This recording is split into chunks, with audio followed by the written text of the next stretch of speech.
마테오가 전한 거룩한 복음입니다. 그때 예수님께서 제자들에게 말씀하셨다. 너희는 세상의 소금이다. 그러나 소금이 제 맛을 잃으면 무엇으로 다시 짜게 할 수 있겠느냐? 아무 쓸모가 없으니 밖에 버려져 사람들에게 짓밟힐 따름이다. 너희는 세상의 빛이다. 산 위에 자리 잡은 고울은 감추어질 수 없다. 등불은 켜서 함지 속이 아니라 등경 위에 놓는다. 그렇게 하여 집안에 있는 모든 사람을 비춘다. 이와 같이 너희의 빛이 사람들 앞을 비추어 그들이 너희의 착한 행실을 보고 하늘에 계신 너희 아버지를 찬양하게 하여라.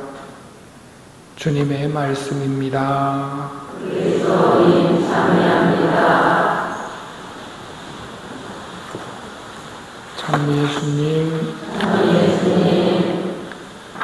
오늘 알렐루야에서 너희의 빛이 사람들 앞을 비추어 그들이 너희의 착한 행실을 보고 너희 아버지를 찬양하게 하여라 하는 복음의 말씀을 알렐루야로 삼았습니다. 너희는 세상의 소금이다. 그러나 소금이 제 맛을 잃으면 아무 쓸모가 없으니 버려져 짓밟힐 따름이다. 너희는 세상의 소금이다. 에 해당되거나 아무 쓸모가 없는 것에 해당되거나 우리는 어쩌면 이 둘 중에 하나 앞에 서 있단 말입니다. 세상의 소금이 되거나 아무 쓸모가 없는 짠맛을 잃은 소금이 되어서 버려져 짓밟히는 신세가 되든지 너희는 세상의 빛이다. 등불은 켜서 함지 속이 아니라 등경 위에 놓는다. 이렇게 하여 집안에 있는 모든 사람을 비춘다. 이와 같이 너희의 빛이 사람들 앞을 비추어 그들이 너희의 착한 행실을 보고 하늘에 계신 너희 아버지를 찬양하게 하여라.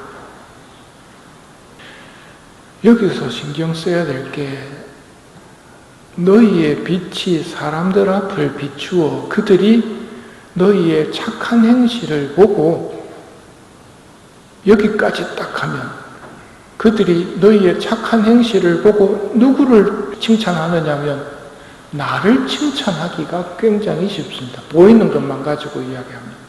근데 예수님의 가르침은 너희의 착한 행실을 보고 하늘에 계신 너희 아버지를 찬양하게 하여라.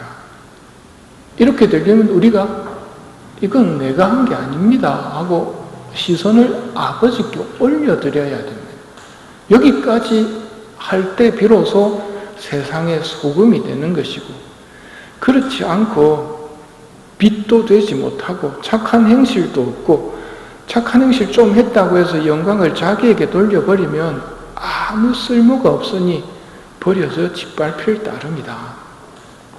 착한 행실하면 떠오르는 분이 마더 테레사 수녀님입니다.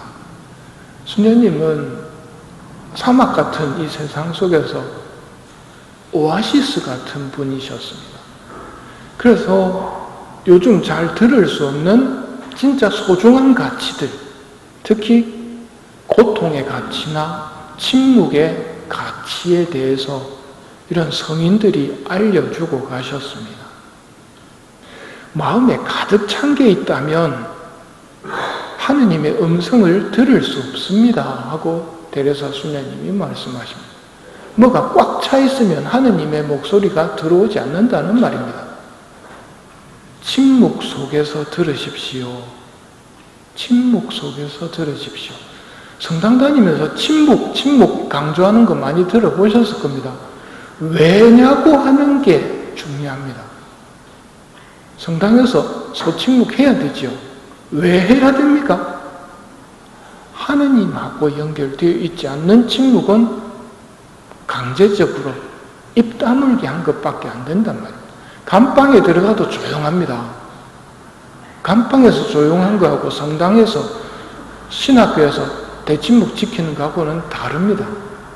하느님이 계시느냐, 하느님하고 연결되기 위한 침묵이냐 아니냐. 데레사 수녀님께서도 하느님의 음성을 들으려면 침묵이 필요하다. 그러면 원수 마귀는 우리에게 뭘 제공하겠습니까? 침묵을 깨기 위해서. 또 인간은 똑똑한 척하기 때문에 침묵을 깨라 해가지고 깨지 않는다는 건 마귀도 잘 압니다.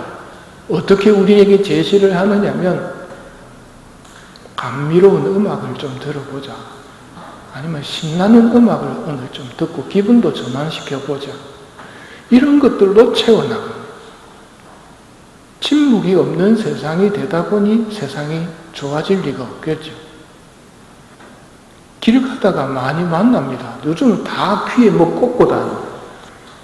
자철이나 버스 타도 그렇습니다. 저도 그럽니다. 안 꽂고 있는 것보다, 안 꽂았을 때 들려오는 소리보다 꽂았을 때 들려오는 내가 선택한 음악이 더 낫다고 생각하고 어쨌거나 침묵을 피하려고 합니다.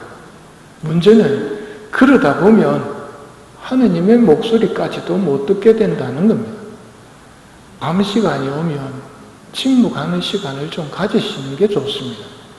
그러려면 좀 꺼야 될 것들이 있을 겁니다. 좀 끄고, 끄는 목적이 껐나 안 껐나를 확인하기 위함이 아니고 하느님의 목소리를 좀 들어보자 하고 침묵의 시간을 가지고 하느님의 목소리가 안 들릴 것 같으면 성경을 좀 읽어보는 게, 특히 오늘 같은 경우 그날의 복음, 미사 때 들었던 그 말씀들, 데레사 수녀님이 침묵을 말씀하시면서 하늘에 계신 너희 아버지를 찬양하게 하여라는 삶을 보여주시거든요.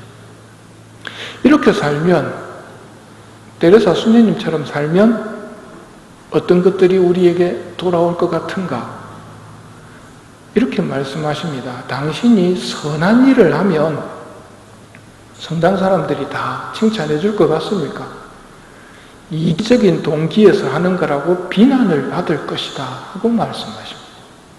선한 일을 하면 이기적인 동기, 나쁜 동기가 있다고, 그래서 저런다고 비난을 받을 것이다. 그래도 선한 일을 하라. 당신이 성실하면 당신의 성실함을 이용하는 야가 빠진 인간들을 만날 수 있을 거라고. 그래도 사랑하라. 당신이 정직하고 솔직하면 상처를 받을 거라고. 그래도 정직하고 솔직해라. 사람들을 도와주면 은혜도 모르고 그 사람들이 나를 공격할지도 모른다. 그래도 도와줘라. 이게 마더 데레사 수녀님의 가르침이었고, 이 가르침은 어제 들었던 예수님의 가르침을 오늘날 표현으로 옮긴 것 뿐입니다. 어제 뭘 들었습니까? 행복하여라 마음이 가난한 사람들, 하늘나라가 그들의 것이다. 행복하여라 슬퍼하는 사람, 행복하여라 온유한 사람, 행복하여라 자비로운 사람, 행복하여라 평화를 이루는 사람. 그게 어떻게 행복합니까? 그래도 그렇게 하여라. 이게 데레사 성인께서 보여주시는 가르침이고 모범입니다. 그러다 보니까 이어폰을 귀에 꽂아버리는 모습들을 너무 많이 봅니다. 그걸 다르게 표현하면 무관심입니다. 안 좋은 거 보기 싫고 듣기 싫은 거 듣기 싫고 그냥 내가 선택한 것만 듣겠다. 하느님의 말씀 듣기 싫다. 내가 선택한 신나는 혹은 감미로운 내가 선택한 걸 듣겠다. 마더 데레사 수녀님, 이런 무관심은 현대판 죄악이라고 설명하십니다. 좀 가난해야 된다.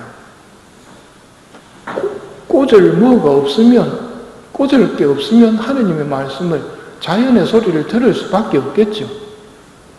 요즘은 가난이 없다 보니까 자연의 소리 들으러 산에 가면 뭐가 들립니까? 꿍짝꿍짝하고 목에 카세트 메고 다니는 사람들, 음악 전도사들까지도 어쨌거나 침묵하지 못하도록, 하느님에게 귀 기울이지 못하도록 하는 세상인데요. 이 세상 속에서 스스로 침묵의 시간을 만들어야 됩니다. 그렇게 하는 게 짠맛을 회복시키는 시간입니다. 너희는 세상의 소금이다. 소금이 짠맛을 잃으면 아무 쓸모가 없다. 이거는 간단하지만 쉽지는 않습니다 하고 데레사 스님께서 말씀하십니다. 간단하지만 쉽지는 않습니다. 그렇지만 사랑이 아픔이 될 때까지 사랑하십시오. 사랑이 아픔이 될 때까지 사랑하십시오. 이게 뭔 말이냐면 숱한 실패를 맛볼 거라는 말입니다. 그렇지만 포기하지 말라는 말입니다. 난 그렇게 살 자신이 없습니다. 아무리 계산을 내봐도 비슷하게도 살 자신이 없습니다. 제가 여러분에게 마더데레사 스님님처럼 살라고 지금 말씀드리는 게 아닙니다. 답이 안 나온다면 오늘 독서에 나오는 모습을 다시 한번 집중해 보셔야 됩니다. 엘리야와 과부 모자가 무슨 힘으로 먹고 살았습니까? 하느님입니다. 침묵을 못하게 하는 이유도 하느님을 빼버리려고 마귀가 세상이 우리를 유혹하는 것이고요. 이런 문제 앞에서도 하느님을 빼버리면 내가 할 수 있나 없나만 가지고 따지거든요. 하느님을 기억하십시오. 예수 그리스도를 기억하십시오. 그러면 우리가 해야 할 일은 오늘 엘리야가 과부에게 했던 말입니다. 두려워하지 말고 가서 당신 말대로 음식을 만드시오. 그러나 먼저 하느님의 사람을 위해서 작은 빵과자 하나를 만들어 오고 그런 다음에 당신과 아들을 위하여 음식을 만드시오. 먼저 하느님을 기억해야 된다는 말입니다. 그러면 어떻게 됩니까? 밀가루 단지는 비지 않고 기름병은 마르지 않을 것이다 하는 일이 일어난다는 말이죠. 우리가 해야 할 일은 마더데레사 스님처럼 살면 제일 좋겠지만 그게 안 된다면 먼저 하느님을 생각하고 그분이 시키시는 대로 하는 것, 순종과 가지고 있는 것 먼저 바치는 봉헌, 이걸 통해서 하느님이 움직이시도록 하는 것이 우리가 쓸 수 있는 방법이 아닌가 생각합니다.